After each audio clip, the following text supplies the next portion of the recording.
Ladies and gentlemen, welcome to 2026. I'm going to keep this intro wildly short. I thoroughly enjoy my conversation today with my boys, my good friends, the Life in Stride boys. It's my favorite running podcast in the space, perhaps even over mine. It's three friends who kick it multiple times a week with guests all across the sport of running, as well as sharing their own personal running experiences. This one is full of banter, just like a really fun time, and then we get into deep subjects towards the back half of it. Love this conversation, love these three dudes, always have the most fun time with them. It never feels like a podcast. This year is going to be packed with the best guests you've ever had, new things across the board every single week, every single month. I'm going to continue to try to make this the highest value running podcast out there, so make sure you're following so you don't miss any of it, and enjoy today's conversation with the boys, the legends themselves, the Life in Stride men. Boys, this is my first time on the sticks this year. Took a little break, and we're back. We're not going to be rusty because I'm an elite company today. I'm joined year two. I talk to Olympians, NCAA record holders, anyone, you name it, and they're infinitely easier to schedule than these three guys across from me today. Hence the late episode. Last year we did a Christmas special. This year, this is a New Year's special, boys. This will be the first episode going out in 2026. It's honored to be joined by the Life in Stride podcast, boys. Streegs, Danny, Mr. Scotty Sears. How you guys doing? That's not how you say my name, but I'm great. I don't really care. Respect. That's what you get. That's what you get when you aren't on my good side of scheduling. Dude, I need Scotty, to hire someone full time to handle your guys' schedule. yeah, Honestly, dude, it was half your fault, Dom. You were the one who was flying course. like every day. Of course. Scotty, Let's this do guy the needs a tango. scarce lawn care hoodie, man. I know. Shoot me your address. I'll send you something. Dude, just hooked it up for you. What's the update? I remember last year you guys were in the merch business. What's the update with that? We're not in the merch business. No? We're in it, and then we're out. We just Other dropped some t-shirts. So one of them is a photo of my Strava mileage graph, and it says mileage baddie on it. So that one's doing well. And then we got one that says, yeah, Danny's got it. And then we got one that says running his life on it too. That one's cool. So The Yeah, we amount got- of your kids aren't old enough to have taught you this phrase, so I don't know if you guys are in the lingo about the word like self-glaze, but the self-glaze you have to have about your own running to put your own mileage on a t-shirt is absolutely diabolical. Well, Chris is running 140 miles a week right now, so I think that's pretty self-glaze worthy, man. And this is his Strava chart, by the way. yeah, it was not. That was not that's my fine. idea either. I will say that wasn't my idea. So. It wasn't his idea. It was Danny's idea. You guys ever Yeah. see the meme on Instagram where it's like you don't want you'll be good at running as long as your Strava graph doesn't look like the Patagonia logo. So up and down. Sounds about So- right. Got it on right You're now. wearing bro. Patagonia. Look Dude, at that. zoom in on that logo. Chris, come closer. I need your chest closer to the camera. Dude, we call that Patagucci here in Kentucky. Yeah. I, by the way, said that without even realizing you were wearing Patagonia. What are our thoughts, boys, on like running brands in general? This could be a good segment for the pod. Like, who are we hot on going into 2026, and who would we drop if we're like stock investor, PE firms, $1 billion to invest? Who are we hot on? Who are we not so hot on? Can we name the segment first? Yeah, you can name it. Like, not like hot or not, but you know how like score it or floor it? Have you seen that on Instagram? No, but teach me. We'll play it. Floor it means you throw it on the floor and put it in the garbage. Score it means you score it like out of 10, like it's good. Okay. Give me 30 seconds. I'm going to come up with a list of brands and we'll go around and do this. Meanwhile, It's who had the interesting most we're exciting talking about Christmas this. here? It's interesting we're talking about this. I came prepared with an in and out list of 2026. Like what's Interesting. in, what's out. Did you actually Yeah, I For- have it right here. for if you this- want to hear it. for this episode? For this episode. All right. Well, Danny that's comes prepared. convenient. All right, here we go. Life in Stride and Running Effect ins. Here's the list. Number 1, mileage baddie status. Sending more races. Soft surfaces. Hearts in the chat. Chicken and rice. Strava as the new Instagram. Canova method. Seasonal obsession. All right, here's what's out. Chicago Marathon. No kudos. The snooze button. Overdosing on electrolytes. Censoring Scotty. Sleep scores, totally out. And last one, seasonal depression. Those are out. That. What do you It's a great think? Good list. list, exhaustive, or do I need to Good add list. stuff? The only thing I'll take off is Strava. I don't know if you guys have followed all the beef between Strava and Garmin, and one of my close buddies, Zach Pogrob. I don't know if you guys are on the Share Aura wave. But he's gonna kill Strava. He's out. So the in Good is luck. Aura. Dude, you read the lawsuits, you read the fine print, and I think that this is important for you guys to know as you're scaling the podcast. Like you have to set the foundation right, otherwise you'll be exposed long term. And I think Strava, the problem is like runners are not the brightest business minds, and I just don't think they have the right leadership in place. I think they scaled too fast, too quick, and I think Zach's coming for it all with Share Aura. For Strava? Wait. There's a lot to unpack here. Just like a lot of I feel like assumptions. Okay. Did you hear about their lawsuit with Garmin? Yeah. So why don't you explain it? And I'm curious about you saying why you think that Strava scaled too fast and they're getting out of control, because I feel like Strava's been big for a while. Strava's been big for a while, but wouldn't you guys say like the last 2 years they like really exploded? Yeah, probably. Yeah, like Strava is known mainstream now. 2 years ago, it was popular in running. In 2026, I feel like almost everyone knows what Strava is, and that's where I feel like it's hard for a brand to get to. Like Hoka and On were at that point where like runners knew it, and now they're like global. Everyone knows it. Okay. Yeah. I just think that if you don't have the right structures in place, you'll take shortcuts. Things like with the Garmin situation, you'll just start to see more of these like lawsuits pop up, more of these issues pop up. I'm not in the ins and outs. I'm fully biased here. Like I know Zach very, very well. He's building what I think will kill Strava. So, and Strava doesn't reply to my emails, from back in the day when I was 16 trying to get sponsored. So Okay. I'm biased. Let's be real. I'm biased 100%. So Strava's out, Aura's in.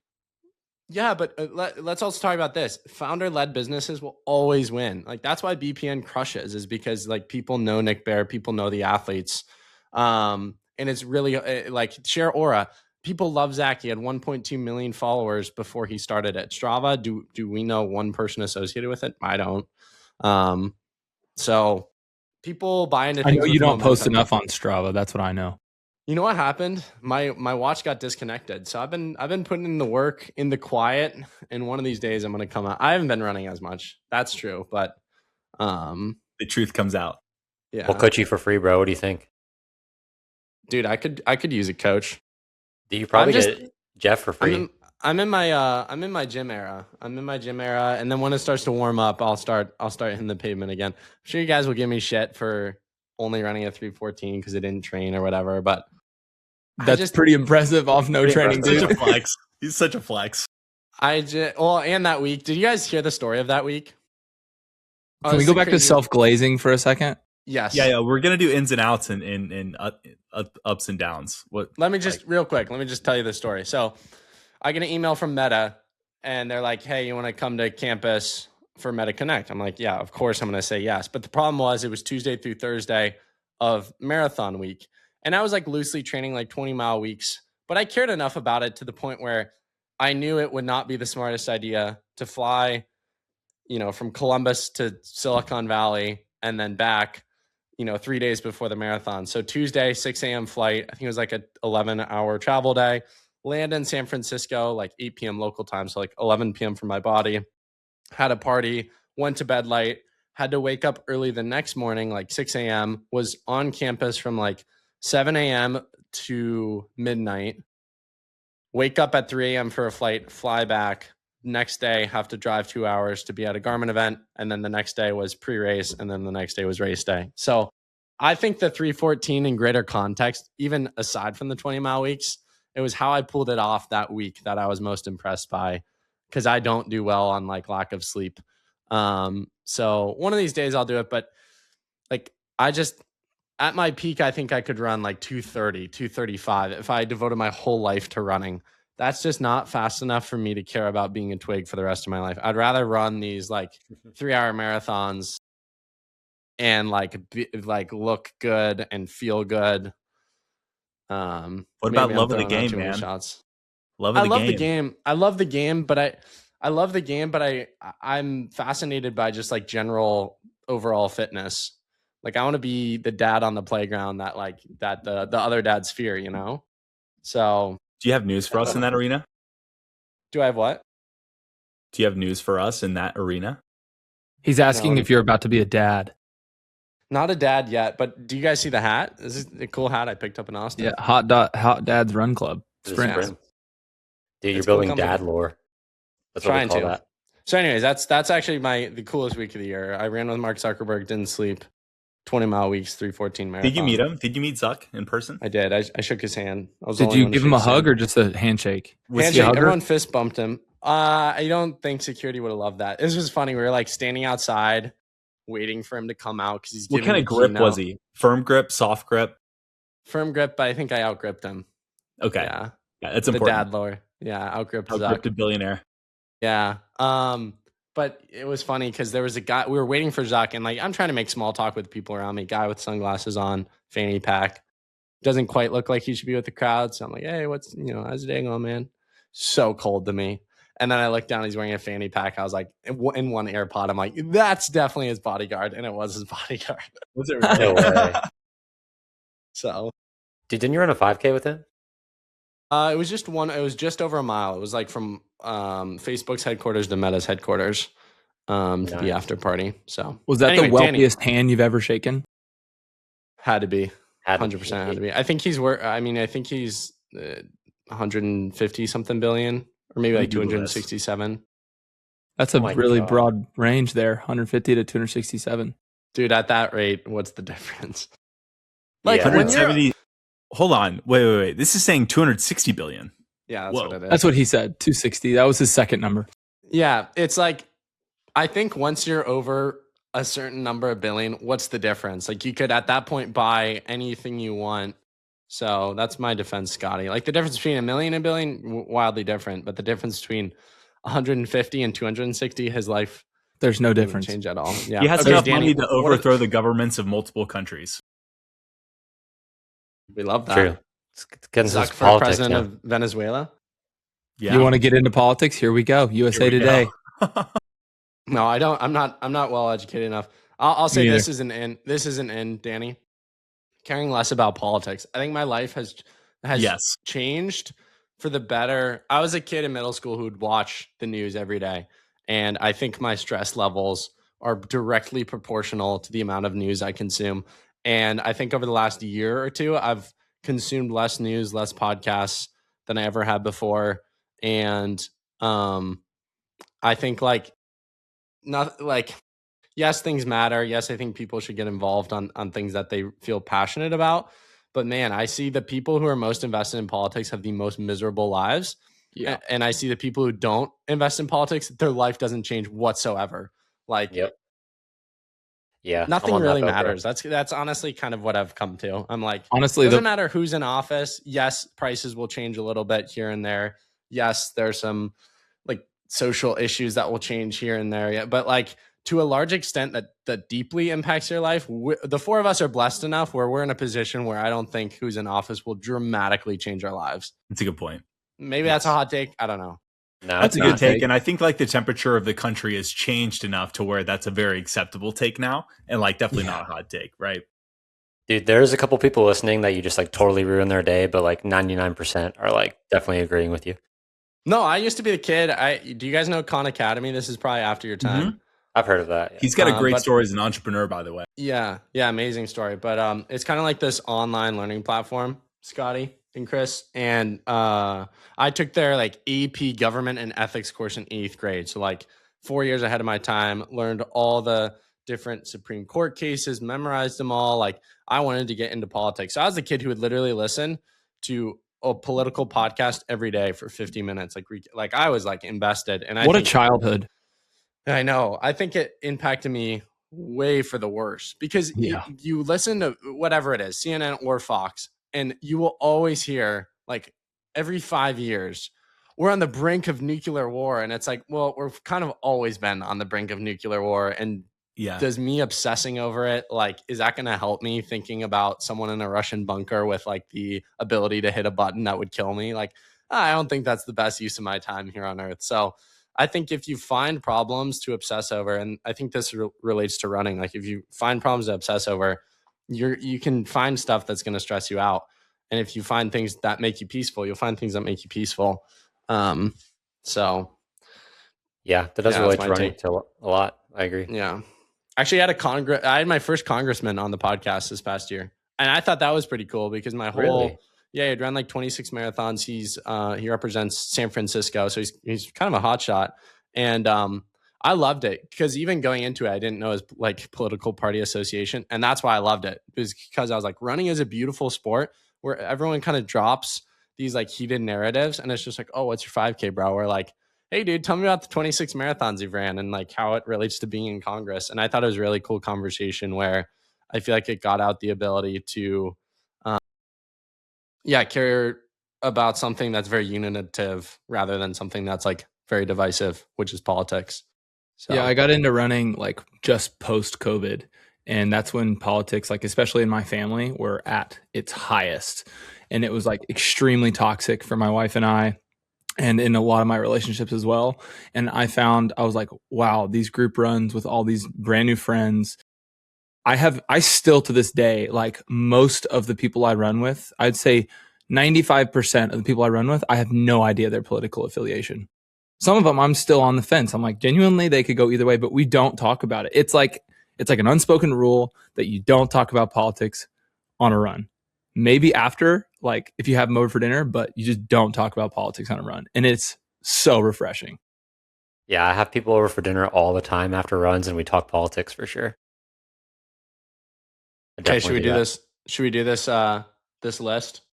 What remind me, Scotty, what was the holy hard cut? Honestly, when you were talking there, I was looking on my phone trying to bring up this list. So dude, I thought you were a podcaster. I thought you can do two things at once. I can do many different things at once. He's just using us as an excuse to just have a solid break from a guest. No, I love you guys. By the way, I looked up, so I asked ChatGPT, I said, come up with the biggest list of running brands. And media, events, and culture running brands. The number one. Can we read that? I can't. Is it not Nike? Let's see now. Come up. Mm-hmm. Number one.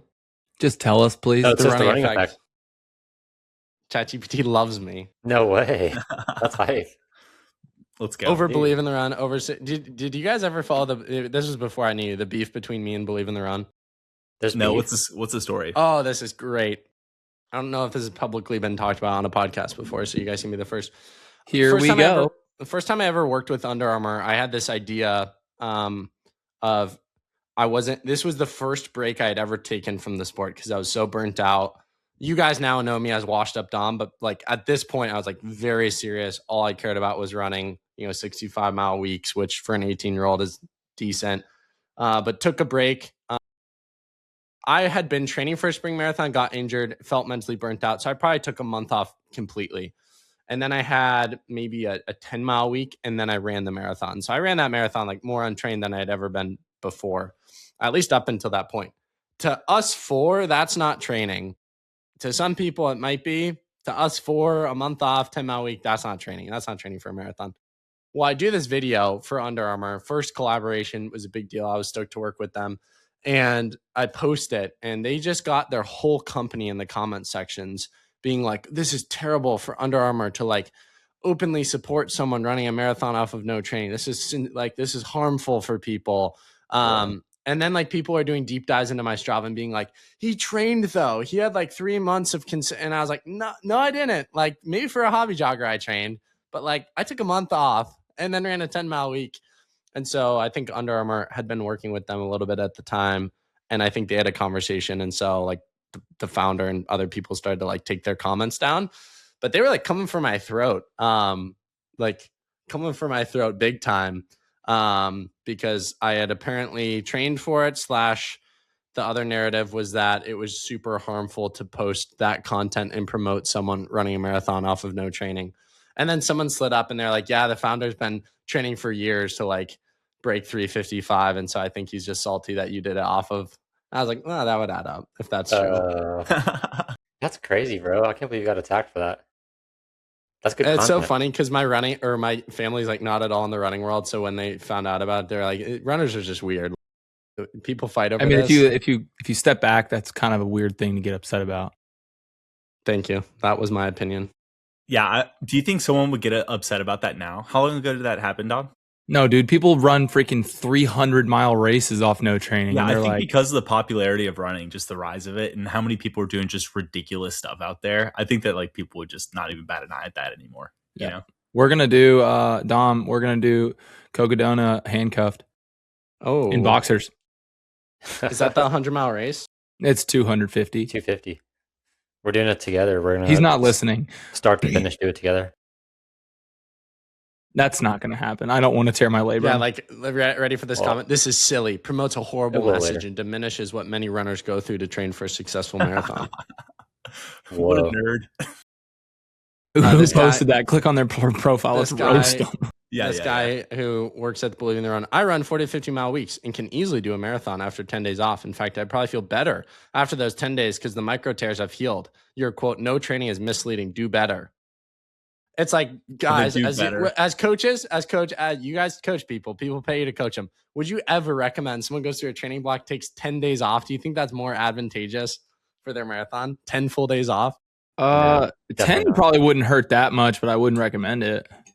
You would like probably lock up during the marathon. Yeah, I was gonna say, like, you got to keep You'd feel flat. Gotta keep the machine greased, bro. You got to keep the tendons and muscles like in that zone, ready to go. So you'd be flat for sure. You got to stay stiff. Yeah, This one's great. 5 poop emojis. You're a runner. You have a all caps quote running podcast. If you were Jelly Roll who just ran a marathon, then I would be impressed. But no quote couch to marathon runner run 60-mile weeks for fun unless they were training. You have a Strava. You're a runner, and now a quote all caps liar. Unsubscribing from your podcast. All caps now. I was like, Dang, "There's what a no way bummer. listen to the You lost a podcast." follower. Dude, that's crazy. Dude, I'm shooketh. So, Dude, anyways, I got it. that was funny. Dom, I just got obliterated on Instagram for not showering in between my doubles. So I get you, bro. I just went through this. People got heated at you. Yeah, I do. No, People they were weren't calling me heated. nasty, It was bro. just Yeah, that I mean, I think that was all in good fun, Streak. That was Well, like, how oh my many gosh. hours between doubles? Like usually like 7 or 8, I would say. Here's what he got Like, roasted would I for. recommend Yeah, it? No. Hold on, but Scotty, is it- tell the story. Scotty, So what he said is I usually will run in the morning. I run early, very early. He said I don't have to, but all my buddies in Louisville run early. So I run early and then I go home, no shower. I change, hop in bed, take a 2-hour nuclear nap. And then Rory Linkletter was like, whoa, hold up. You don't shower and you get in bed? Yeah, And that was he's big. like, no, I don't shower until after my double in the afternoon. Yeah. Do Yeah, I think but- it's crazy? Yes. Would I make fun of him as much as I would hate him for it? No, I would make fun of him. Like if I was like your running buddy, I'd be like, that's a little weird, bro. But I wouldn't be like, oh. So Oh, dude, unfortunately, people I don't care have too a pot much. to piss in. Striegel's like, bro, you can't talk. I will go like 72 hours without showering. I shower 2 or 3 times a day. Me I'm the too. complete opposite. Twice a day minimum. Well, because Oh, if today, I only shower that. in the morning, got to shower in the morning, and then I almost always shower after the gym. And in the summer, What when I was about this? running and going to the gym, I'd shower after running. Post hot tub. Like for you're- sure, shower because it's Yes. you have all the like chemicals can't on like you. if you don't, is it less gross than like running and then sleeping, or like me working outside and Depends sweating on all the day? time of year. Because Less if you guys gross go run if you hit the outside, hot tub. if you guys go run outside today is not the same as July, right? Yeah. Yeah. It's It is 70 and sunny January. out. Is it really? Hot, dude. No, I It's cold wish. out here. It's real cold. Okay, are we gonna do this, Scotty? Yeah, What let's was do the name this. of the game? Huh? It was floor or something. Floor to Oh, ceiling. floor or score? Floor score. And if it's floor, we don't say anything about it. If it's score, we rank it 1 to 10. Sure. If we floor it, it's out. Got it. Okay. We'll go Scotty, Streaks, Danny, and then me. Nike going into 2026. I'm giving it 2 more years. We're gonna score it 6 out of 10. Yeah, I'll score it. I think 7 out. Well, no, I'm gonna do 8 out of 10. They came out with the Vomero this year, which everyone loved. Mm. I used the Alpha Fly. Their shoes are on top. I go back 7 out of 10. I really like the Vaporfly a lot, actually. Yeah, good shoes. Okay, yeah. Highlights: Vaporfly, Alphafly, Vomero. Lowlights: they had this like weird looking leather strap buckle shoe thing I see on my Instagram that brings it down to a 4 out of 10. I'll score it and I'll go high. I'll go 9 out of 10 purely because I think, were getting out of running retail stores. They were confusing people with starting these shoes and then discontinuing them after a year. And I think their strategy in 2025, just putting things Alphafly, Vaporfly, and then like the Vomero series, I think was really smart. And then on top of that, I like what they've done at NXN on a high school level. I feel like they actually invested in it this year. And then they had some key pinnacle moments with people like Mance breaking the American record, where I feel like their strategy this year that they'll take into next year was at such a level that everyone was like, Nike's going down. And I feel like they actually did something for once. So we'll go. I just feel like they have to be careful about thinking that they've always been the big dog and they're the big dog and they'll always be the big dog. And there's brands that are definitely challenging them now. So I think they need to be careful and stay competitive, which I think they are. Stock is way down. Dom, I think they are trying to be more relevant. Is it true? Is it true that they have a deal with Sidious Mag or no? They did for NXN. Oh, okay. I heard they had like some huge like long-term deal with Sidious Mag, but maybe that was bad. Nothing would surprise me if Sidious got in bed with anyone. It's not like they were in bed with Grand Slam, and there was a conflict of interest that the number 2 at the company then leaves Grand Slam, and then they get a massive deal, and he still had equity in the company. It's not a conflict of interest. They tried to get in bed with me, but I told him that's against my morals. Wow. All right, next one. Adidas. Ooh. Go ahead, Scotty. Score it. I don't use it, but I think their super shoe is stellar. I'm going to give it an 8. Yeah. Strictly as a marathoner, I'm going to give it an 8. And their dry fit, like singlets, top tier material. Me and Danny wore it for Boston. Yeah, I'm going to go 8 too. I don't use any Adidas stuff, but the Adidas SL was probably the most popular shoe of the year. And then, their super shoes are really good. I don't see many people wearing their apparel. The singlet's good, like Scotty said. So I just don't use it enough to score higher than 8. But the Adidas SL was like the most popular shoe of the year. So yeah, they're doing good. Adidas is like a really cool brand, and I think they've passed Nike at this point in terms of style, look, swag. Like the athletes they sponsor are all cool. Reed Fisher, Charlie Lawrence, Johannes Machman. Like these guys are all like pretty cool looking dudes. I will say though, I've never once worn an Adidas shoe to run in. So for that reason, I'm going 6 out of 10. Yeah, I'm in the same boat. I haven't worn one of those shoes since 8th grade. I'll purely comment based on like the perception of marketing strategy. I'll score it and I'll go 7 out of 10. They seem to do well with the purely East African strategy, and they'll get a few marathon wins every year. I don't think that's the worst thing in the world. So we'll go 7 out of 10. New Balance. Ooh, New Balance. We'll do 2 at once. New Balance and Asics. Oh, man, I'm a big Asics guy, so that's going to bring New Balance way up. Genuinely, I'm not a huge fan of New Balance. I know they have some trainers that everybody loves, but honestly, apparel, I don't think they do that good. But I'm going to go, if I'm putting Adidas in that category too, a 9 out of 10 because it's the best race shoe. Asics. IMO. Yeah, he meant Asics. I think he said Adidas. Huh? Oh, Asics. Sorry, I meant Asics. Yes. Thank you, Striegel. Yeah, Asics does have great shoes. New Balance. I'm gonna do 6 out of 10. I actually have a pair of their super shoes, and I don't think they're great for marathon. And I know Alex Yee just crushed the marathon in them, so that's part of the reason they're 6 out of 10 because he's like a huge marketing device for them, and that's a huge W having Alex Yee. But yeah, I don't think their trainers are fine. 1080, 880, those are classics. But yeah, I don't think the super shoe is like up to par with the other big brands. And then Asics, dude, 9.5 out of 10. Clayton Young series was amazing. Phil Sussman series on YouTube. They crushed in marketing this year. They have a ton of awesome athletes. They have great shoes all around, race shoes and trainers. Paid by Asics? This is crazy glaze. Dude, I think Asics Danny next. They crushed it this year. New Balance has the best trainer on the market, the New Balance 1080. I'm going 8 out of 10 because their super shoe isn't like great. Asics is 9 out of 10. Best super shoe, best trainer with the Nova Blast, the Mega Blast, the Super Blast, and the Nimbus. Like, dude, that is just a solid lineup. They got so many blasts. It's incredible. I mean, they're just blasting all over us. A lot Okay, of you guys blasts. ready for this? You ready for Yeah. this? I'm flooring both. I don't own I have 100 pairs of shoes in my closet. I don't own a single pair of either. Can't You're comment. flooring Asics. You also don't run though, so Dang, dude. Dang. No, I mean, New Balance, I like what they do on a professional level, that the athletes they sponsor, like Sydney, Gabby, Jack Harlow. Otani, for going cross sport. Ooh, yeah. But like, those companies get compared to Hoka and On, and there's just no comparison. You go to someone in Austin and you say, I wear Asics. Well, Austin's a bad example because everyone runs there. You go to Louisville and you say, I wear, and you're not cool. Whereas like Hoka and On, they make good shoes, but they're also, the strategies are very comprehensive.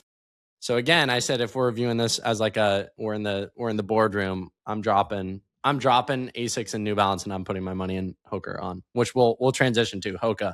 Dude, I think Hoka's floored and Floor it. On is up. Floor yeah. it.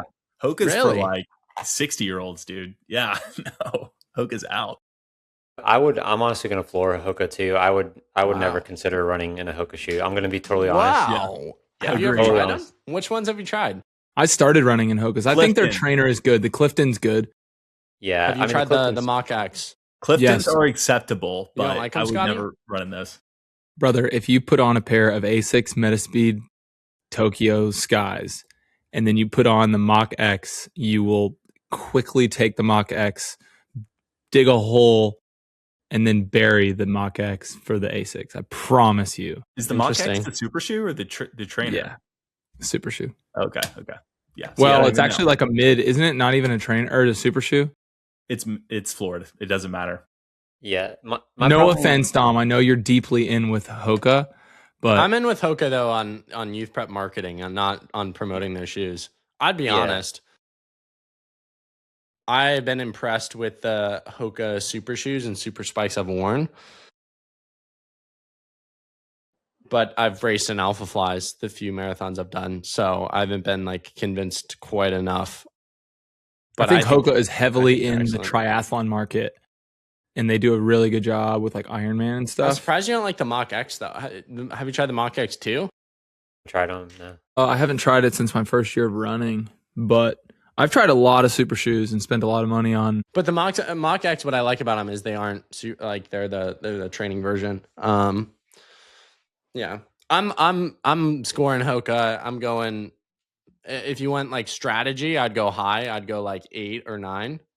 Big pickup with Hoptum Samuel, their NIL athlete winning NCAAs. Shoes, yeah, I'd go 7 out of 10. Didn't Taylor Swift Something wear like them that. and she sold a bunch? Yeah. Hokas? Wouldn't be Yeah, surprised. She got seen in Hokas. Yeah. Everyone wears Hokas. On. How do you feel about On?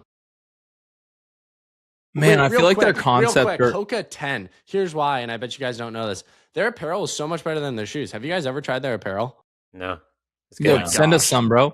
I think I'll give you a contact. You guys could get sent free apparel. They have the best, I think, apparel out of any running company, hands down. Really? Mm. Cool. Yeah, when I do the youth prep marketing events, I'm at this point I have so many shoes, I don't really care about shoes anymore. But like the apparel they have the best $400 rain jacket you could possibly buy.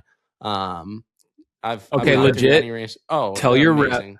No one uses a rain jacket like more in the field than I will, and I'll tell you if it's the best rain jacket ever. I'm serious. I would bet you money it will be the best rain jacket you've ever. Seriously, tell your rep I am a runner and a landscaper, and I will put it to the absolute test. I will dig Gotcha. holes in it. Can you landscape my home while borrowing my Hoka rain jacket? And then if you do good enough of a job, I'll get you your own. Did you buy a house? Last time we talked, you were in an apartment. Townhome, but I rent. I didn't buy it. Nice. Yes, I'll landscape your townhome. Take me on a date first, though. Okay, Ooh. I got some spots. Cool. All right, I'm saying so anyways, On. keep going on. Yeah. On gets scored. On is similar to Hoka, where I think the shoes are pretty trash. They look a lot cooler than Hoka's though, but I like On's apparel. Like I think On apparel looks really sick. Danny, And I'm their right there athletes with are all you. cool. They're all like Australian track stars. They're all awesome. I'm right there with you. Yeah. I've heard. Well, I'm not going to throw somebody under the bus who has talked to me about On, but yeah, I think their apparel is stellar, but shoes are mid. Does his first name rhyme with Derek and last name rhyme with show nerd? Nope. Nope. Different person. Nope. Yeah, I wouldn't wear On shoes. I would maybe try their super shoes. They're proven by, really good runners that won world majors. Haven't heard much good stuff about their trainers. I know they have a couple that people will wear, but I don't see many people in them personally. And but I will say overall, their marketing is really good. They have a lot of athletes that are really exciting. So I would say they're doing 8 out of 10. That's what I would say. But I wouldn't really wear them I personally. didn't score it. Yeah, I'll go 7.5 because I think their marketing is like top notch for real. Yeah, I think their marketing is top of the game. I think their professional athlete strategy is top of the game. I don't own too many of their shoes, but the ones I own I actually very much enjoy. I keep asking, I want to try the light spray ones. Yeah. I wish those were more of it. That seems like a flaw in marketing. They marketed them and then they're like never around, and you can't get them. Yeah, so that's interesting. I wish they would make those more available, but On still flashy. I'll give them an 8 out of 10. Let's move to some of the more like disruptor brands. Tracksmith. Ooh, Dude. Honestly, I'm flooring Tracksmith. They did not stay relevant, and bandit type brands just absolutely blew them out of the water, in my opinion. yeah. I'm actually going to floor it too. I think that brands like Bandit and Minted like really took over Tracksmith and like the marketing game, and I don't see many people actively like Tracksmith stuff is expensive. So if I'm going to like spend $120 on tights, like right now, like the Bandit tights are comfortable, they look cool, they have 2 foam pockets, which is like critical for most people. And You have 2 phone streaks? Huh? You have 2 phones? Yeah, I At got 2 least. phones, bro. Crazy. Business and personal, bro. But no, yeah. So yeah, Bandit and Minted are like the exciting brands right now, and I feel like Tracksmith kind of faded this year. Yeah, Tracksmith floored. I can't do the sash. I think it looks terrible. And Vineyard Vines was like cool, 10, 12 years ago. It's not cool anymore. Just not true. I love Vineyard Vines. Dang. There's this thing called Vineyard Vines outlets, and you can get like 75% off their stuff. So if you would have said that comment 6 months ago, I would have chuckled at you. Present day, post Dominic finding out that there's an outlet store online that you can get 75% off their stuff. I'm a big Vineyard Vines fan. I feel like I'm in Nantucket. Speaking of clothing, Dom, this like sweater you have on or whatever. First of all, I like it. Second of all, what is it? Favorite brand, dream collaboration, J. Crew. Do you guys know J. Crew? Sick. Will you send me one? Thanks. I'll send you one for Christmas. They still have it in stock. Sure. Just put a box together for me. Appreciate it. Is that what do you think of Tracksmith? Cashmere? Is that a cashmere sweater? No, I wish. Running Effect's not quite doing cashmere levels. This is funny. I was hosting a book tour event for Sawhill Bloom, and I went to go get a new outfit before just for fun, and nearly pulled the trigger on a $300 cashmere shirt and just couldn't. I was like, you got to be making millions to just, in good conscience, spend that kind of money on clothing. But Tracksmith, I mean, I'll be honest, I don't own any of their stuff. I never have. They seem to be more exciting back in the day. I'll score them based on the fact that I ran with the guy. I won't name the name because I think it's private, but I ran with the guy who funds them this past summer and I ran into a buddy who was running with him, and then I ran with them for a mile. So based off the fact that I ran with the guy who funds them was pretty cool, I'll score them at a 1. It's a 1. A 1. I feel like you're better off just. Hey, so I have a list of people who fund Tracksmith here. Should I just start naming names and see if you react? I honestly don't remember his name, but I know what he does. So they have like Sam Parsons. I don't know of any other runners they like really like sponsor per se, but Sam Parsons is an exciting guy. Love Sam. Been on the podcast a bunch of times. I find it hard to believe someone like that in good conscience could say that the shoe they have is better than what he was rocking with before. I don't. Yeah, that's what I'm confused by. Bandit. 10. Yeah, 10. Easy 10. Actually, 9.5. And here's my beef. They have gotten too big too quick, and I think they're trying their best to negate that, or navigate that rather. But their sizing sometimes you'll get like a large, and then the next round it's like a medium, and then the next round it's like a large. I think they're getting better and they're figuring out their sizing. But like my wife has gotten shorts in the same size, and one fits and one is like so tight it's unbearable. So I think they have some kinks they are working out. Bandit is kind of kinky. I'll give you that. I think they're, I'm going to give them a 7.5. I like the brand. I think that they're the best brand in running right now. But I think that their time will come and it will go. So I think 2026, maybe people are looking at other brands, and Bandit maybe loses a couple places. But I love Tim. Danny's dead wrong. Danny's dead Really? wrong. Okay. Best up and coming brand in running is Life in Stride. I don't know what you're smoking over there, but pretty It obvious might to be. me. Okay, last one in this kind of like disruptor category, Satisfy. I'm not going to comment on these. I haven't tried them. Marketing, I don't know. I don't follow them close enough. No, enough. Someone honestly, told me they're the Gucci of running brands. The holes in the t-shirt, I'm gonna floor it because I can't wear that like to church. Like it's got, like I can't wear it to go to the grocery. Pause, I mean, Are we wearing running clothes to church? Is this? I wore this hoodie to church and this Bandit shirt to church. So yes, I really do got to send our boys some sweaters. And I wore Vomeros. I wore Vomeros to church, and I wore Swiftwick socks to church. The only thing I didn't. You should have seen what I wore to church today, jeans. Scotty. What? You should have seen what I wore to church today, Scotty. What do you wear? This, which is very casual for me. Black, there's some nice black pants, loafers, and like a big trench coat. That's kind of sketchy, bro. No, like the nice I don't know, trench coat, but like long, like a camel jacket. Yeah, I know what you're talking about, bro. Yeah, I have very little style. I'll visit you just to take you shopping.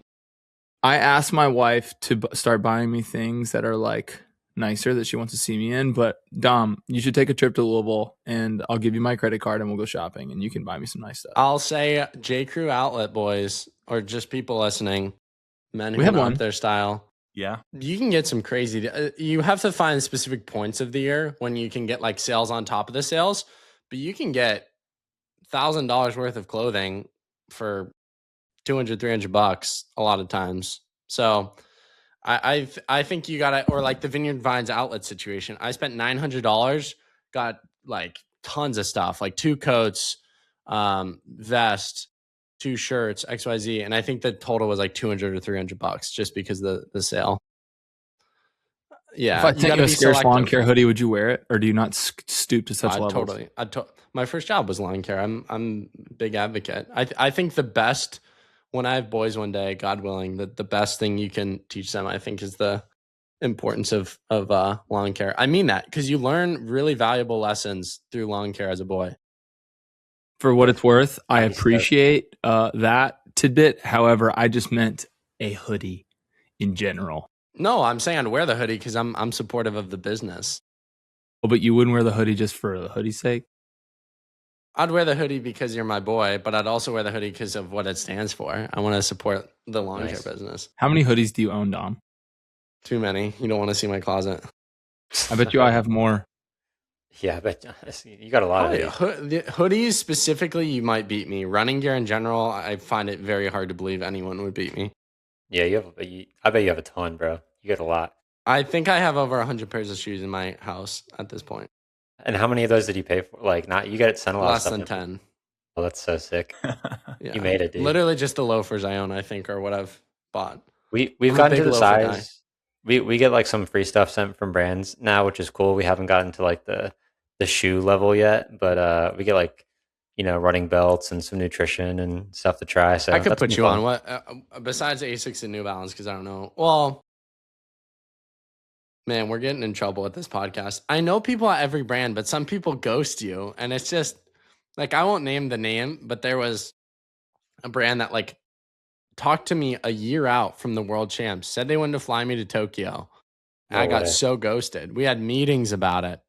So these brands are cutthroat. It's like you're either on their radar, and then like it's such bureaucracy that if things don't move along, like my joke in this industry is like nothing is a done deal until pen hits paper. No kidding.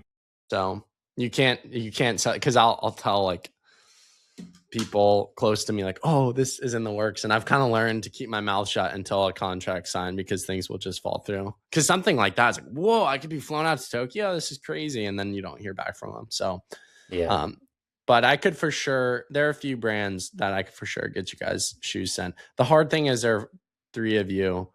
I was gonna say 4. R.I.P. Cheston. He He's doesn't still get alive. free Don't worry. shoes. If you're listening, we love you still, kind of. Where like, yeah, it's hard to send 3 pairs of shoes versus 1 because they have seating budgets. So it's easier to, especially if you're good looking 20-year-old, it's tough versus 3 old guys, one of whom wears running gear to church. It's just the math adds up quicker on one end. Dang. Low Fair. blow. It's fair. Okay, let's Okay. finish this segment. We'll go 3 brands that are all, I think, trying to make their way in the running sphere ish. Lululemon. Ooh. Score at 5. Yeah, I'll score it 6. I think like they make really quality product. I just think not many people. I mean, they make like running shoes too. I wouldn't, I would never wear Lululemon running shoes, but yeah, I mean they make quality Pause. running products. How much Yeah. money, Streaks, to race your next marathon seriously in a pair of Lululemons? Like if they were to come to you, what's the number? I'm running Houston this Sunday. To run Houston Marathon in a pair of Lululemons, And like Oh. truly care about the race. Like you, if I truly care, I really care about Houston. It would have to be over 50K for sure. wow. What? Yeah, Dude, for I was sure. gonna do it say for I was gonna 5K. say like 5. Yeah, 5. Yeah. I'd do it for 5. Oh, $5,000. That's it. I thought you would Oh, do it dude. for 5K. Yeah. Oh, no way, dude. Dude, I ran 140 miles a week for like 3 months. He ain't wearing Lululemons, bro. like racing means like way more to me than like large sums. Like, I'm like I care about it like way more than like most things besides like family and stuff. So this Yeah. is like, Well, you're also like sniffing the trials time, like Yeah, it's- like, That is a I- good point. I besides like family, like faith, all that stuff. Like I live for like competitive racing. Like it is my like true passion. So like monetarily, like it'd have to be a lot of money to like okay. forfeit like the best race possible. I respect So, the hell out of that, dude. yeah. I just love it, man. I love it. So yeah, I wouldn't do it. Oh, So Lulu, you got okay, to I think would like more score of a them. businessman. You race, you do well, they can promote it to people, and then they sign you to a long-term deal. They make a super shoe based off of your exact foot and body. See, we got to teach Streaks business Yeah. 101. Short-term loss for generational wealth in Lululemon sponsorship. Well, it's more That's than how the I money though for Streak. Yeah, Love of the game. If you Priceless, could brother. if you could churn them out a pair of like elite super shoes like Alpha Fly or better in 6 months, like I'm sure he would do it. But like Yeah, I would see do it. I would do Lulu that. do that product development timeline. Lulu, I would score as a 6. I know a couple of Lulu ambassadors. I know they're investing heavily in the running community, and I think the ambassadors get paid like a couple grand a year in just gear. I mean, they don't write them checks or anything, but they get a lot of free stuff, and some of the free stuff's really nice. I actually got a couple free things from Lulu and running stuff, and I think their shorts and shirts are pretty good. So maybe I should up them to like a 7. But this is my thing with Bandit. I think Bandit is like kind of the next Lulu, where it's like everyone has to have it, and then soon it's going to be like Lulu's just like, everyone has it, That is a good point, Danny. I could see it. Yeah, because Lulu definitely was like, gotta have Lulu. Yeah. Well, I think it's going to be big with the Austin runners who aren't that serious and go to run clubs. I don't think it's going to be Yeah. popular. So I think market share, they might actually own more of the market, but I think like You're never going to catch a high schooler going to buy a pair of Lululemon running shoes. And I think they know that. And so I think the marketing strategy is actually really smart. The 3 companies I'm about to mention, I think are all 10s if we're not like strictly talking about running. But if we're talking about running, like the thing with these companies, I think the apparel and the super shoes are nearly identical. Like it's like 5% difference in material for the clothes, and it's like difference in the plate by 2 inches. So with a company like this, I think anyone would love running in their apparel. But yeah, if we're talking about shoes, I have a pair of their shoes and I've only ever played pickup basketball in them. So Did you win? Oh, I always win. I hoop. I ball. Dude I'm knows 6'2". ball. People don't know that. I'm taller than most people. Yeah, with you are ball tall. would Yeah. think. You're short in this podcast, bro. Me and Danny How are tall your are you, height. Scotty? They're taller. How tall are you? 6'2"? Me, I'm 6'1.5". So Okay. technically, you actually do have me, but we round up. So I'm Sure. 6'2". If we round up, I'm 6'3". Danny's 6'3", so get wrecked. But anyways, I'll give Lulu a 7. Okay, both these brands, rapid fire. Viore and Aloe. Viore, are we still talking about running? Just brands. Kind in of. general. These are brands that are. I mean, Viore has started to sponsor some runners. They're really investing in runners. I'm gonna go Viore, 8.5. Aloe, I don't have any skin in the game, so genuinely, I'm gonna say floor it because I don't have their stuff. I don't see their stuff. Yeah, I've never heard of Aloe, so I'm gonna floor it. Really, But you've never heard of Aloe? No. How do you spell it? ALO. Nico, Oh, Aloe. Oh, okay. Oh, I thought that was like a tennis brand. Oh, It might well, be. I don't know. I see a lot of like high school girls wearing their hats and stuff, so I guess I'll give them a 5. That means But- that probably is a good indicator for it's the next big thing. So Yeah, and like how their many high sweats and school stuff. girls are you looking at wearing those hats, bro? Dude, we have an Instagram. I don't know. Like it pops up I'm on the just feed. playing, bro. But and then I'm trying to think. Oh, the other one is Viore. Viore does great. I mean, I don't see many runners in their stuff, but I know Do you people see like any their high clothes school girls wearing their hats? for sure, dude. There's a lot of high school girls wearing Viore sweatpants out there, 1,000%. And they got that Texas quarterback, so I'm gonna give them a 7 out of 10. Arch dude. Manning. Yeah. Yeah, they're doing pretty good marketing. Tom, on that's that. your Aloe has boy. Joe Burrow, by the way. Okay, that changes Oh. things a little. And I'm- Nico. Well, the Eagles the reason isn't Nico more with Lulu? Yeah, he does wear He Lulu wears a stuff too, ton but- of Aloe stuff. Yeah, Really? I don't know. Yeah, it's interesting. That's why I mentioned these brands, because it feels like they're starting to put money in athletes, and that's, I feel like, when brands start to do better. I would love to see the numbers on Arch Manning's Fiore deal. I had to be crazy. Crazy, insane, millions, over a million a year. yeah, like for these two brands, I'm definitely buying the stock. So from that standpoint, it's a 10. But in terms of like, would I wear it? I mean, I'm not super excited about Viore Aloe's cool. I've seen it, but I have a ton of Viore clothing, like a lot. dude, Scotty's hookup to Viore is going to put that place out of business. I'm just saying. Really? Yeah. No, Do you I'm, like not, it, I'm Scotty? not saying. I'm not talking any further because I desperately don't want that hookup to end. Yeah. I will talk about this strictly off recording. Yeah. This is off the record. End of story. I have Aloe and Lulu. I really like both. I don't have Viore, but I would love to work with them. Awaiting email reply. It's what you guys got to do, like smart business move. You see where companies are investing money in like podcasts or people, and then you know they have budget, and then you got to go after them. Yeah, that's true. That's a good point. Anyone you ever see me work with, you know they have budget. It's just a smart tactic. It's like if you guys can sponsor Arch Manning, you have a couple dollars for old poor Dommy over here. That's a great way to look at it. Anyways, Really done. Dory, I think their strategy, they're popping off.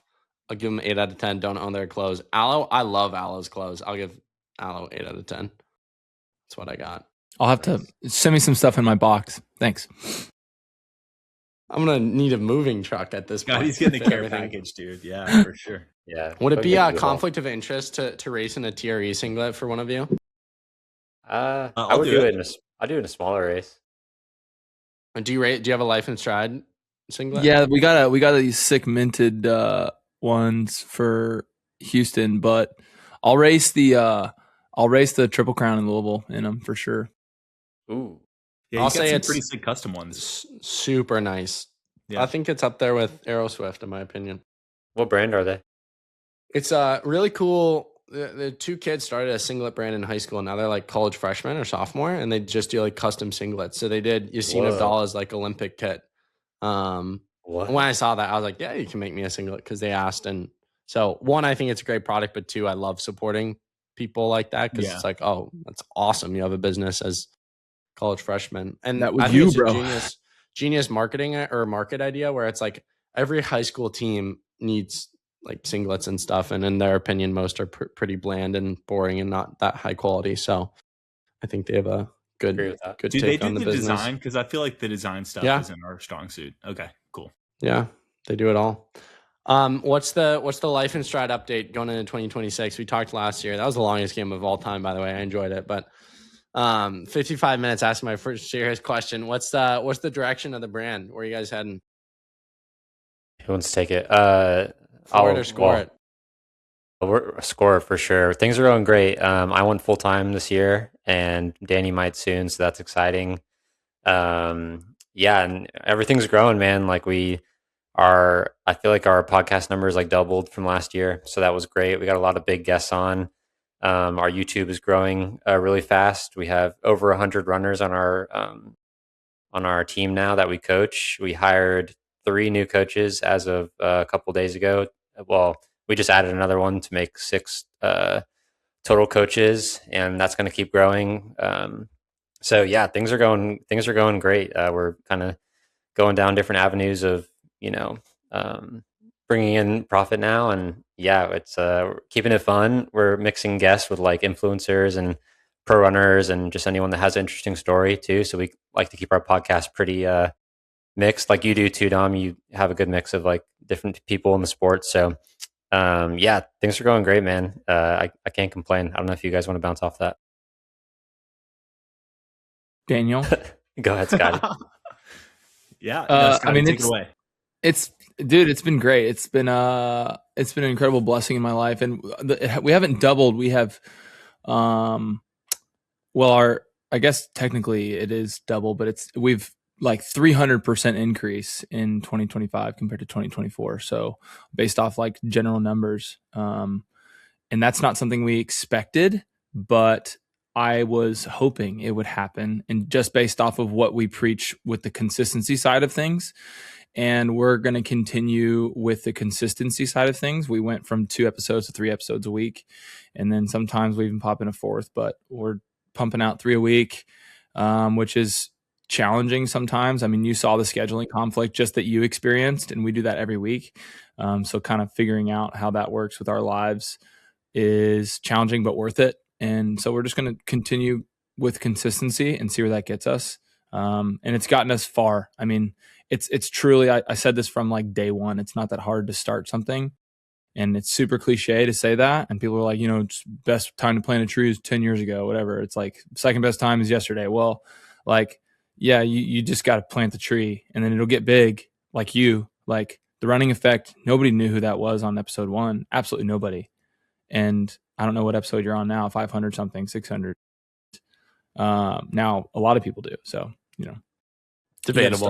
I don't know if anyone knows me besides you 3, but you 3 and my mom, maybe. I don't know. You were like a that. celeb at the Hoka Festival Miles panel, dude, here in St. Louis. I will say, not to self-glaze, that was the most comfortable I've ever been working a crowd. I feel like I actually did a great job. Yeah. I was proud of that. Because the hard thing is you have 4 professional runners who all hate each other but have to love each other and all have different reasons for being there. So it was a lot of fun. At what point for you guys did your wives pick up that it was more than just a late night hobby and actually becoming something? When I went to my accountant and made us an official LLC, I think that's when they knew. Yeah. That's a good point. Probably. Yeah. Because there's no really turning back at that point. Yeah. When I went full time, the day I did it, I wasn't really planning on doing it. I just kind of like had a moment on a Monday, and I talked to my wife about it right when she woke up, and I was like, I feel good about it, and she was like, all right, like screw it, quit your job. So called my boss, quit my job, and dang, go to wife. That was one of the crazier Mondays in my life, for Yeah, sure. it was a crazy Monday, dude. It's not scary anymore. It was scary for a bit, but yeah, man, I think like that. My wife knew that we were successful, and I was. We're busy writing like running plans every week. All three of us are. Our wives see that like the extra time we put in. Like I still got 6 to do today. Like I'm writing over 50 a week, and so like they saw us doing the extra work. We are in the podcast, our podcast studios. 3 nights a week for an hour after dinner, and so yeah, our wives saw us doing the work, but I think my wife like didn't realize we were at the point where I could like quit my job, but she was all in on it for sure. She no hesitation, do it. I know you like it, so. But yeah, now it's thriving, man. I still haven't told my parents I quit my job, but everyone else knows. So yeah, we're Is good. that real? That's also one of the most bizarre things I've ever heard, but Yeah, They it's don't crazy. listen to the podcast enough to know. They don't even know the name of the podcast. they don't even know that he Really? has a podcast. They Do you know talk I to have your a parents? podcast. Huh? Do you talk to your parents? Like- Yeah. I go over there twice a week for dinner, but I don't know. I just like You go over there twice a week for dinner, and your parents don't know that you quit your full-time job to start a podcast. Right? Yeah, dude. But I don't know. That's I mean, honestly like, impressive. here's my. That we- should be so- a Christopher Nolan movie.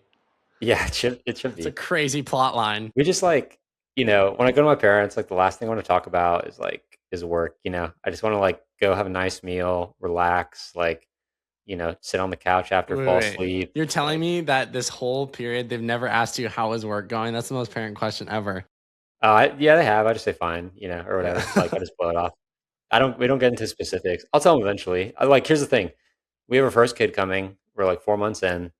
So my fear is that, and I don't think I'm sure they'd be happy for me, but like my fear is like someone is going to say, "Are you sure that was the best timing with your first kid on the way to quit your job?" And and I don't want to have to like defend that. So that's like kind of my hesitation, Let the young man speak wisdom into you. Bro, As that's not even a long- hard conversation to have. All you have to say is yes, I'm sure. And then it's over. Yeah. But even if you aren't, like there will always be. I'm sure Zuck has uncertainty about certain things, and he has 260 billion in his account. Like Yeah, you're always.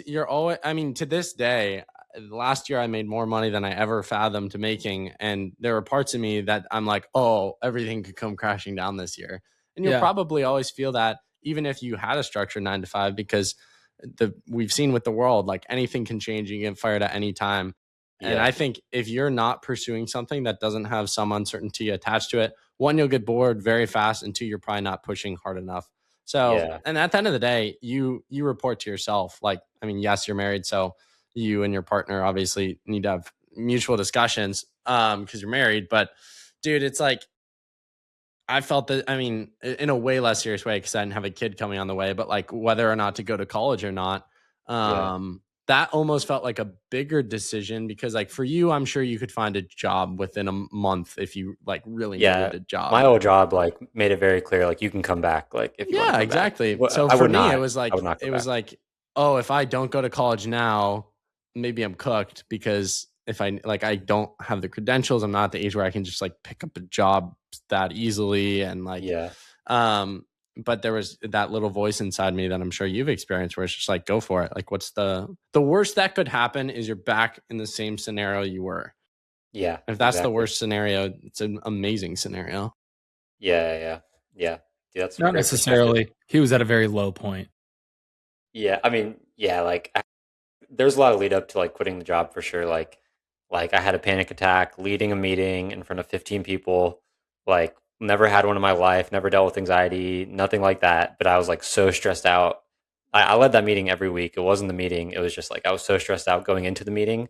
And then I had 15 people looking at me. I was so stressed and I just like heart racing, thought I was having a heart attack. Never had anything like that before. And then like, all of a sudden we're a month or two down the road making enough money for me to go full time. And I was just like, yeah, like, Do it. This is it. So yeah, life's I funny, love it. man. I And bet by the this year way, will be he has massive for you guys. absolutely, Chris has absolutely killed it being full time on Life in Stride and has like 10x'd all of our numbers across the board from what they were. Maybe not 10, but a lot. He's a lot of x'd them. Dang So- near it. Yeah, no, seriously, like everything's up and to the right, and Chris is just absolutely killing it for us. He's the guy that shows up and he's consistent, and no matter what mood he's in, he's going to get the work done. That is Chris. Chat, can we comment? Let's go Streaks in the comments. Let's go Streaks. It's here, I chat. love it. No, I mean, I bet this year will be big because the hard part will be when it's become normalized that you or all of you are full time. Scotty done sell the landscaping company, big fan over here. That'll be very hard to sell. Yeah. I mean, I'll Baby. buy it. So we can have some. You couldn't conversations. afford it. Okay. Dang. Talk to my lawyer. We'll see about that. But I'm also on the board of a venture capital firm, so I don't know if that's quite true. I'm sure I could come up with the funds. Are you Are you really? actually? Yeah. No way. Advisory board. Yeah. It's one of the coolest things that happened to me this year. I was on a board meeting with, well, I won't name drop her because I don't know if we're supposed to, but she's on the board of Coca-Cola, Disney, Squarespace, and Under Armour. No Never heard of way. those brands. She's- That's crazy. Dude, Are those super hole in the startups? wall. Like, Are they on like, Kickstarter? Worse than startups. Anyways, now that's do awesome. we invest in landscape companies? Absolutely not. But You should. Yeah. we should. Dude, I think like Make a service compelling businesses, pitch. like landscaping companies, are just gonna be so good. Like, I'll tell you Oh, what, my 100%. business is one that is 1000% AI proof. I can tell you that. yeah. Well, It's I not mean, recession proof. Nothing is, but it's I think AI people proof. in general are getting wealthier and can afford more services like this, and so like it's just gonna be so. Do you a enjoy boom your pretty work, soon. Scotty? Love it. Yeah, absolutely. Yeah. The hardest part is the people, dealing with the people. Like the employees or the Yeah. Is it hard to get them to buy in to the extent that you want them to? Is that the issue? Not necessarily, but culture is just hard. If you can have good culture, then you can do anything you want. And I have a ton of freedom now in my life because of that, but it could be gone in an instant. That's what's tough. It's like you lose the culture in 1 week, something happens, everyone quits, and I'm toast. But in this current moment, everything is Boys are up. better than it's ever been. I love it. Well, before I was talking about buying your landscaping company, just like the first year, you have so much momentum. So don't. I have a hard time upping 2023, which was when I went all in, because there's an energy that comes with this, like, you have to make it mentality. I think what's tough is when you make it and you're like, wow, I did what I honestly thought I maybe couldn't do. And now where do I Yeah. go from here? What's my new version of making it? And there's nothing more motivating than being an 18-year-old, never having lived outside your parents' home. You have a couple thousand to your name and rent's due every month. You have to feed yourself. It's like, that's hard to replicate, that sort of energy. So I think the bigger you grow, the bigger problems grow, but you continue to face those problems. And so you are equipped with the skills to face the bigger problems. But I think we think that, like, once we get to a certain place, the problems will leave. I mean, Scott, you probably get this in your business. It's like when you started, you had low level problems and now you have massive level problems, but you're more equipped to solve those problems. Yeah, I think for Life in Stride, the honeymoon phase is over. Like, I think we're still trying to figure out like how best to work with each You other. still love the girl, though. We still love the girl. We're deeper in love every day, but it's a different kind of love, right? We're getting better together. So I think she's still super hot. She's still a smoke show, man. Absolute 10, rocket.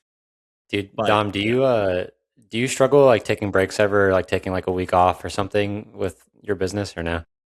The only time I do is around the last 2 years, kind of around Christmas, is when I take time off. But that's partially just, it seems everyone does. So part of my business is shut down because no one's going to reply to emails anyways. So it's like, I can't really get anything done. But then so it's more of a reflective week, and it's more of a planning week of like, what do I want this year to look like? And really mapping that out. But I deeply struggle to take time off. Like I release an episode every other day. This is the only period I haven't. I think I've gotten better over time. There's this great book. It's Christian based, but I think very applicable to anyone. It's called The Ruthless Elimination of Hurry. Have you guys heard about that? Oh, this book will change your life. I don't read books. I don't either, but you should read this book. Absolutely amazing book. So anyways, I think that I've learned to appreciate the value of rest, but in my mind, I should be viewing this a little bit differently than you guys, because you guys, are married, have kids, and I'm in the position where I want to get to that stage of life and like be set for life type situation. I don't think I'll quite get there. Maybe that fast, but at least I'm working hard now so that I can create freedom for myself later. So, but also at the same time, like, delayed gratification in the end is no gratification at all. So I'm also trying to like really appreciate and savor these years of my life while still really working hard. So bought a Tesla. That was the purchase of the year. My financial advisor signed off, and it's Did you really? That's awesome. Yeah, it's the coolest thing ever. Dang, But that's an congrats, example of something where I'm like, oh, I could wait to buy the quote unquote dream car for forever. But if I'll just continue delaying it, I won't actually enjoy. And I'll tell you this, since I bought it in October, I've never not wanted to get in the car and drive. It's the coolest thing ever. I absolutely Which one did you love it. get? 26 Model 3 all-wheel drive. Got it all black. Sick. Looks like the Batmobile. Sick. Nice. 0 to 16, 4.2. It's pretty sick. Self-drives for me. I like rarely drive.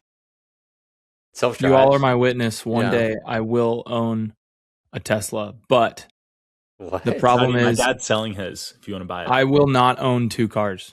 I just think that is. Don't you have multiple kids? Huh? Like, he means like for himself. I mean, like 2 cars for me. I have I have 9 vehicles, but I don't drive 8 of those. Like those are for my guys or my wife. But I like my personal vehicle. I have a very hard time having 2 personal vehicles.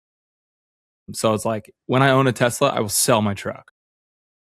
Well, I think you'll get like, for instance, I want like a car and then like my fun car for taking the wife out on dates. And that's like a vintage Porsche or something like that. But you're not going to drive your kids in that. So I think that's, Scotty, you might change your mind. Maybe. Like, it depends how much you make at the end of the day. Like Zuck has FU money where it's like, what are you going to do? Yeah. But I think honestly, one of the best lessons I've heard in life or business that I've tried to live by, and I think it's why I've been successful, is like, you have to ruthlessly sit down and figure out what you truly want in life. And then just like picture it every single day and kind of live from that place. And I don't know how much I believe in like quote unquote manifesting, or like I'm Christian, I'm more into prayer and visualization. And so I don't fully understand manifestation. I think it's kind of woo woo, but I think there's power in like viewing, like seeing your future down to the detail and then trying to live backwards from that plan. And like, what would someone who has a vintage Porsche as his second car do? Is he going to doom scroll for an hour? Probably not. Dom, how do you figure out what you want in life? I'm still trying to figure out. I'm turning 33 tomorrow, and I'm trying to figure it out. Are you actually? Happy early birthday. Tomorrow's your birthday? Yes. Crazy, you didn't know that, Scotty. I know, it is crazy. I knew that. I don't know if It's on my birthday calendar. I think that you probably know what you want in life. You just need to sit down and do enough reflecting to think. I think I know what I want to get out of this year, but it's so far away. Look like on a like life extrapolated? Yeah. Like I think that's. I don't think anyone really. I think people know direction they want to go. I don't know that anyone has a full picture of how they want their life to be, and even if they did, it probably won't end up looking exactly like that. You know? Is it? Do you think that's the right question to ask? I think the right question to ask is like, what's the next best thing? You know, like what's the next best thing I can do now to go I disagree, the direction I want to go. Okay, there you go. That's the caveat. I should let you finish. Well, just because if we think about like what's the next best thing, we're always going to chase the route of like, pleasure. I'm not talking about short-term gratification. Yeah, I'm talking about next best action to get you to where you want to go. But where do you want to go? I mean, I didn't answer the question either. I mean, I think it's about like the best people in life have this desire to bring about change positively for themselves and for other people around them. The medium for that looks different. Like for Scotty, that could be like nailing someone's yard in a really good way. For me, it could look like producing a conversation. Who's to say one is better than the other? I don't really think you can. And so I think it's about figuring out like what makes me come alive, what makes other people come alive around me, because you'll not be fulfilled from just a purely like selfish pursuit, which is why I think most professional runners are pretty miserable. is because you're not really doing much. You're not really it's a very selfish pursuit unless you're doing things off the back of it, which I think a lot of people do really good jobs of.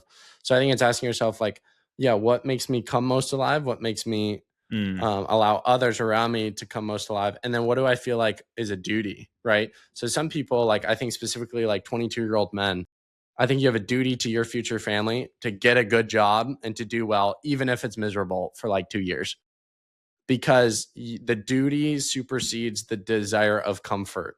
Like the duty of your future family, providing financial freedom, XYZ, like you have a duty in those ways.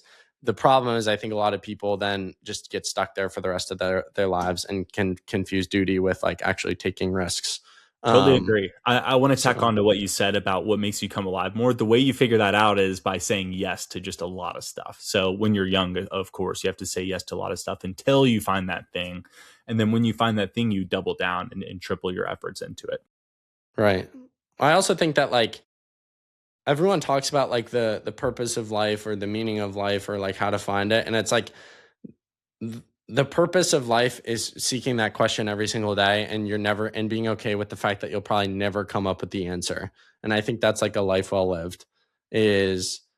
I don't know of anyone who's just like stumbled upon the meaning of life at a young age and then their life always looked like that. Like life has chapters and seasons to everyone. Streaks a year from now will cancel this podcast because his kid had a bad night of sleep and he's got to tend to his wife because she didn't sleep well and XYZ. Like that's a higher duty. But in this chapter of life, baby's still in the belly. He can rip a pod. Like, he can make this work.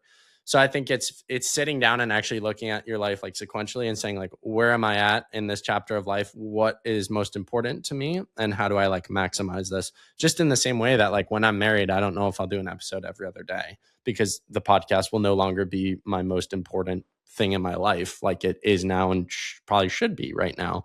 So I think the problem is we have these like generalizations, or we have these reels that blow up on Instagram that like almost demonize people for like not knowing the exact thing they want to do for the rest of their life. And it's like, guys, I hope to go on Rogan in 20 years and he brings up the running effect and I'm like, yo, how'd you know about that? That was like niche. Like that was when I was like, no one really knew who I am. And I think that's a good thing to shoot for, is like each chapter builds upon the one before it and holds different meaning. Like a lot of people just place success and money as like the source of all meaning. And it's like, well, that's a really hard life to build upon. If every chapter, I think this is the first year where if I made less income than last year, I really wouldn't care. Like I was so burnt out last year. I don't think success and like financial success is like not virtuous though. I don't think it's an unvirtuous thing. I think it's not virtuous if you do it in a way that you cheat and lie and steal. But I think that you can find like as you chase that, you find the true meaning is kind of, and it's so trite. Oh my gosh, I can't believe I'm saying life's about the journey, but I mean it really is. Like Life and Stride podcast. I think you need to do something deeper underneath. So I make money because I'm excellent at podcasting and being a businessman, but I don't do the podcast and be a businessman to make money. I think that's the key. If you make money, great. But I do think it's unvirtuous to do something just for the sole pursuit of making money, unless it's an absolute necessity. Like unless you're in a situation where like you're in like Kenya and like your family's livelihood depends on you being it. But in America, generally for most people, we have enough opportunities at our hands where I think if you play your cards right, you can do something you're passionate about and make money off of it. You're not going to be excited to go to work every day. There are days I hate my job. Like there are days that this is ridiculously hard. So I think, yeah, if you're just chasing money, you might get the money, but you'll be miserable as a result. I mean, the highest depression numbers a lot of times are people who are millionaires because they got to the end of their life. They're on their third wife. Their kids don't care about them. And it's like, was it worth it? So there's definitely a lot to be like taken from this. I mean, I have done like navigated my life by not really having a plan. That's not the way, but it's my way. Like when I quit college, I had my tax return showed $30,000 and I had just gotten married and I thought I was balling. And it doesn't really matter. Like, to me, if I have fulfillment in my faith and I know where I'm going when I die, like that's my purpose on this earth, right? Is to be a child of God and make disciples and to live a life that is pleasing to the Lord, right? That's my number one priority. And then after that, it's just like, I want to have deep relationships with people.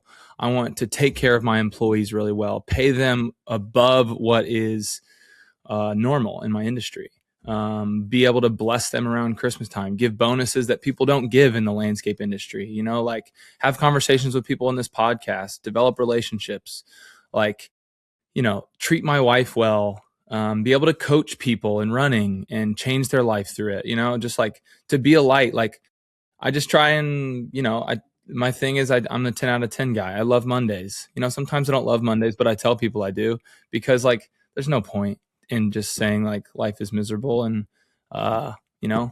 people ask me how I am. I don't say good. How are you? Because that drives me nuts. I say I'm 10 out of 10, man. How are you? And it's always a conversation starter. They're like, oh, you're at 10 out of 10. I'm like, yeah, man. Like, what's there to complain about? They're like, it's 40 degrees and raining. I'm like, this one guy at a wedding, he said, it's great weather for ducks. And I just love that. I was just like, yeah, there's literally no excuse to have, like, if it's 20 degrees, be like, dude, that's great weather for an ice skater. There's a great quote. The weather's never miserable. We are. Yeah. Yeah. I love this, Scotty, though. I don't know how your churches are, but like I was born and raised Catholic, have been around faithful people my whole life. So I have experienced some of the woo-woo of people around me who are like, I prayed into a word this year. But I actually, this year, like a guiding word for the year. This year, one's been popping up, not even in prayer, but just like aloud in my head. I actually feel like I'm the annoying person that you get annoyed by, Scotty, where I'm like kind of like low and I kind of let outside actions in life deter my spirit. So the word I have for this year is just like joy. Like I love that because I want to be the person that, man, like what we speak directly affects how we live our lives, our perception of it, this perception of our days. And I feel like I consistently am just negative. Maybe not to the people around me per se, but yeah, that is such a low form of conversation. When someone asks how you are and you're like, good, what does that say? So that's so funny you bring this up. It's very in line with what I've been thinking, where I want to live a life where people are like, that guy's really joyful. And I want that. When people ask how you are, just be like, dude, I'm like thankful for where I am. Like, God bless me with another day of life. Yeah. And all these things are so like cliche for sure. And like Danny said, trite. I don't know. That sounds like a more bougie way of saying cliche, but I mean, all these things are just words on paper, but truly, like, my goal in life is to enjoy the life that I was given to the fullest. And, that means that I have to grind in some seasons of life. Like my business, I work harder than most. I get 40,000 steps a day and I'm digging holes and it's 95 degrees. And then I run 12 miles on top of that. But then some days I can just go to Florida for 4 weeks and I'm fine. So, financial freedom is awesome. But at the end of the day, I think just being thankful for the life you're given and then trying to make other people around you experience joy with you. I think that's a great recipe. It's not the recipe, but it's a great recipe to, find purpose. I love it.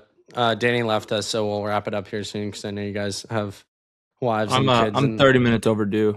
And kids, but I love this. There's this Reddit thread that went super viral. That's 20 years from now, the only people who remember that you worked late are your kids, and that's what I think only chasing money does. That's good. Yeah, and it was basically this thread of this dad who became ultra successful but deeply regretted it because he's like, the only people who remember that I worked late were my kids who now aren't in my life. Yep, because of this. I'll add some like real. Like I'm the only one with kids here. So like some real time example to that.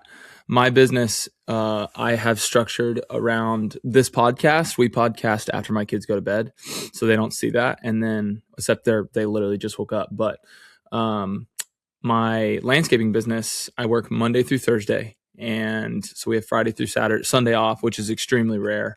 We work 4-day weeks. And I promise my wife that I am home by 4 every day. Usually I'm home at like noon to 4-ish time.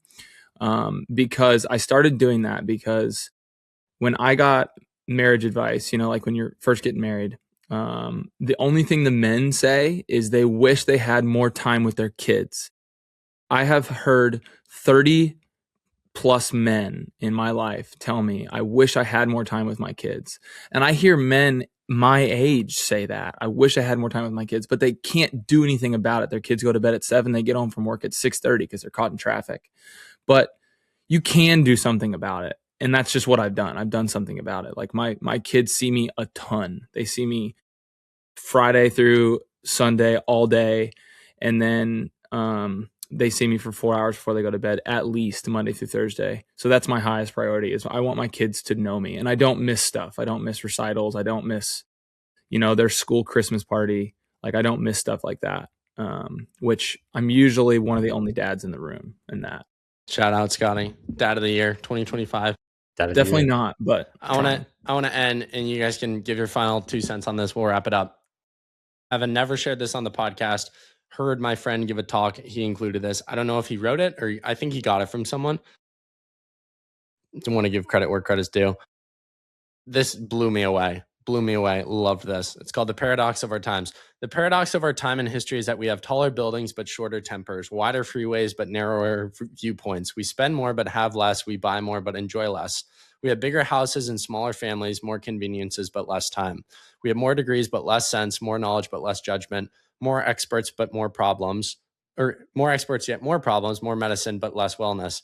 We drink too much, smoke too much, spend too recklessly, laugh too little, drive too fast, get too angry, stay up too late, get too tired, read too little, watch TV too much, and pray too seldom. We have multiplied our possessions but reduced our values. We talk too much, love too seldom, and hate too often.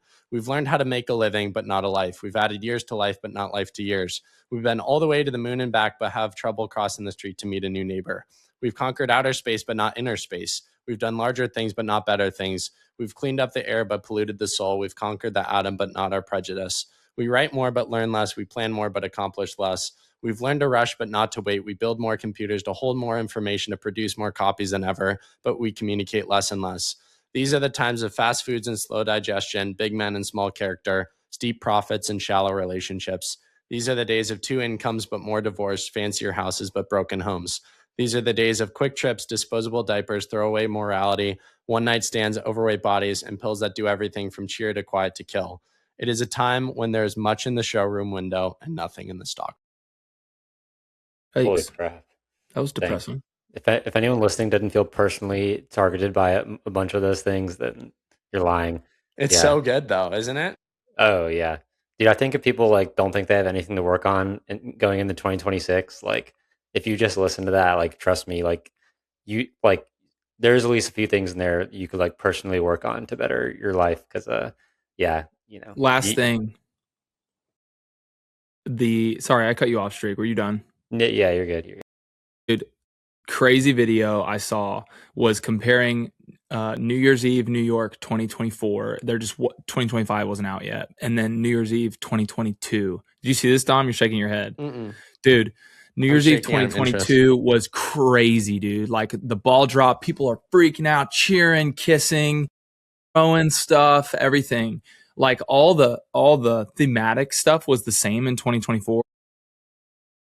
Confetti, the lights, the music, but everyone was still in videoing around them, and the screens around them, they were still in New York City, and the screens in 2022 were still there, but people didn't care about the screens around them. They were just partying. And in 2024, people were either videoing it, and it was quiet. There was not a single cheer.